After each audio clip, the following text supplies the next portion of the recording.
The prosperity you've been dreaming of, it's already been released by God. It's not out of reach. It's not locked away in a vault or hidden behind some mysterious code. It's right in front of you, but you're not fully prepared to receive it. That's the truth most people avoid. Heaven isn't holding anything back. The real barrier is inside you. There are 6 locks you need to open, 6 invisible chains wrapped around your mind and soul. And until they're broken, they will keep deflecting the wealth that's already on its way to you. These chains may be invisible, but their impact is real and devastating. The Bible calls them sins. Napoleon Hill would call them the unseen enemies of success. Today, you're not just going to recognize these internal blocks, you're going to learn how to break them using spiritual, mental, and practical tools. Each one brings a specific kind of pain, an invisible drain on your energy, your discipline, and your faith.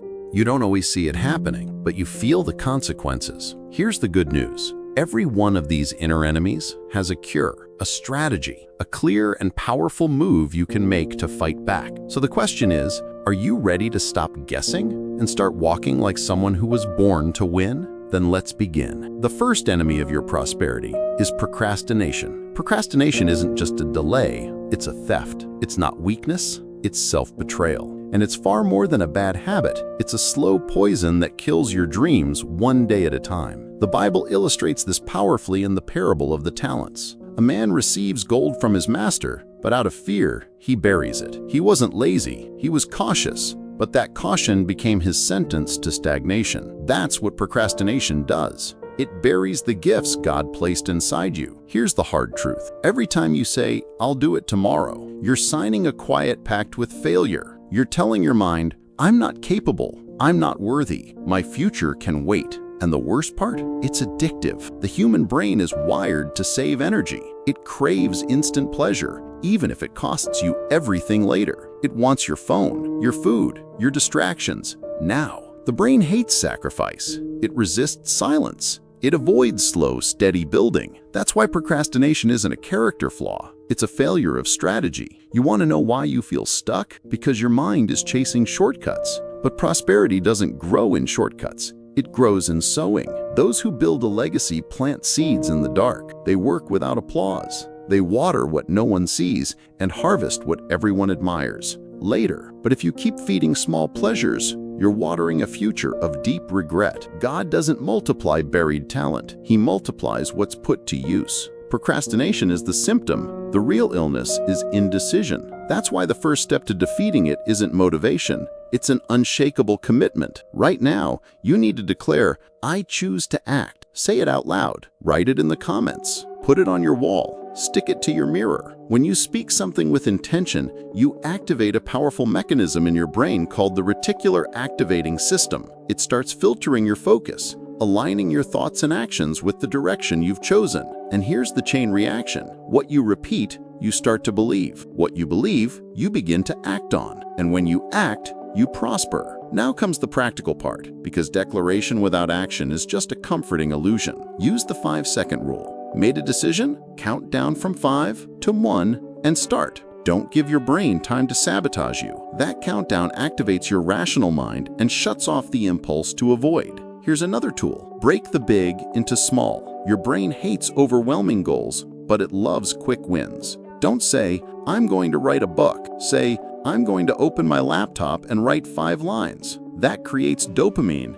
in a healthy, productive way. Now add pleasure to the process. Play your favorite music. Brew that coffee you love. Make taking action feel good. Create rituals of movement. Your brain craves reward. Give it one, but link the reward to discipline. Most importantly, change your identity. Stop saying, "I'm lazy." Start declaring, "I am becoming a disciplined person." Your mind will resist, but repetition breaks resistance. Procrastination cannot survive where conviction lives. Victory becomes inevitable when you commit to action. This is the quiet thief of your energy. Few are brave enough to talk about it, but I will, because this force is paralyzing promising men and women, draining vitality, clarity, and purpose. You were created with a tank of vital energy, a creative spiritual force that, when channeled, can build businesses, families, and legacies. But when you waste that energy on empty images, addictions, and shallow connections, you're leaking the fuel that was meant to carry you to the top.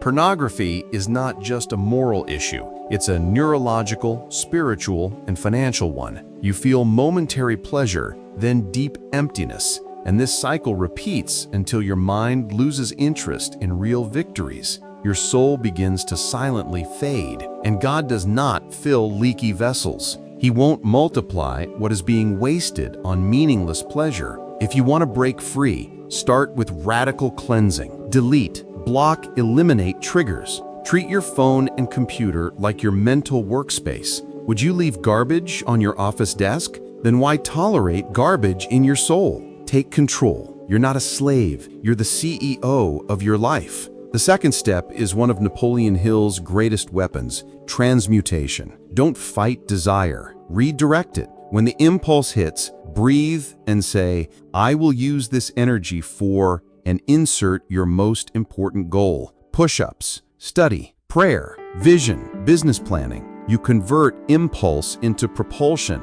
You turn poison into power, weakness into creative fire. And if you're searching for real intimacy instead of cheap pleasure, focus on building connections that nourish, not distractions that drain. Because when you reclaim your energy, clarity returns, vision aligns, and your mind becomes fertile ground for divine instruction. Now that you've learned the power of energy, it's time to face the most deceptive block of all, fear. Not real fear of danger, but the fear disguised as logic, the voice that says, now is not the right time, or you need to prepare more. It's the fear that justifies your inaction with intelligent arguments. It says, if I try and fail, I might lose everything. But here's the truth. What you're really losing is time. And time is the only currency you can't earn back. Napoleon Hill said, fear is faith in reverse. Instead of believing something good will happen, you believe failure is inevitable.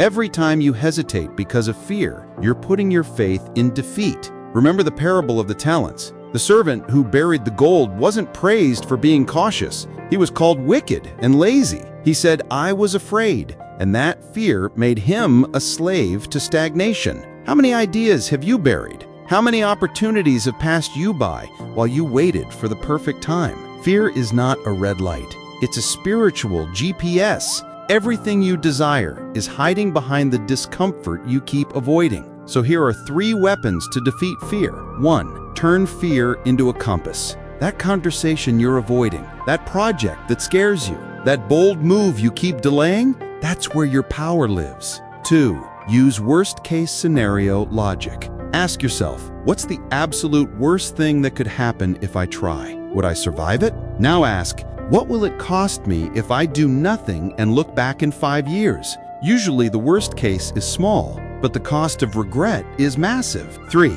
Activate mustard seed faith. You don't need to move the mountain today. Just take the first step. Stop focusing on the size of the dream. Focus on the 1% decision. Buy the domain. Record the video. Make the call.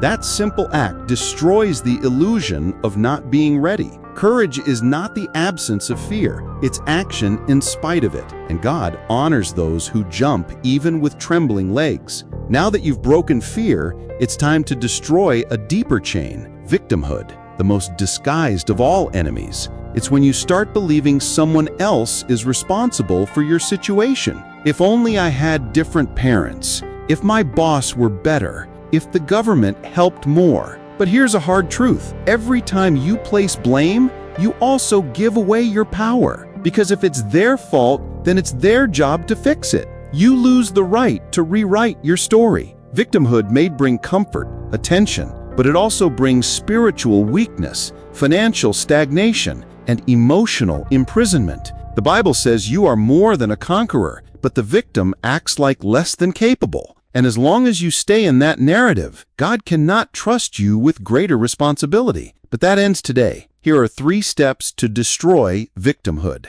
Step 1. Adopt the E plus R equals O formula. Event plus response equals outcome. You don't control the event, but you fully control the response. The victim says, look what they did to me. The victor says, look what I did with what they did to me. Step 2. Rewrite your story using "and because of that." Take your greatest pain and complete this phrase. I went through blank, and because of that, I became blank. Example, I had a rough childhood, and because of that, I became an unshakable entrepreneur. I was rejected, and because of that, I never rejected my purpose. Your wound can become your weapon, your poison, your cure. Step 3. Practice aggressive gratitude. Victims see scarcity. Conquerors see possibility. Be grateful, even for the little. Gratitude is not denial of pain. It's a declaration of faith. When you say thank you,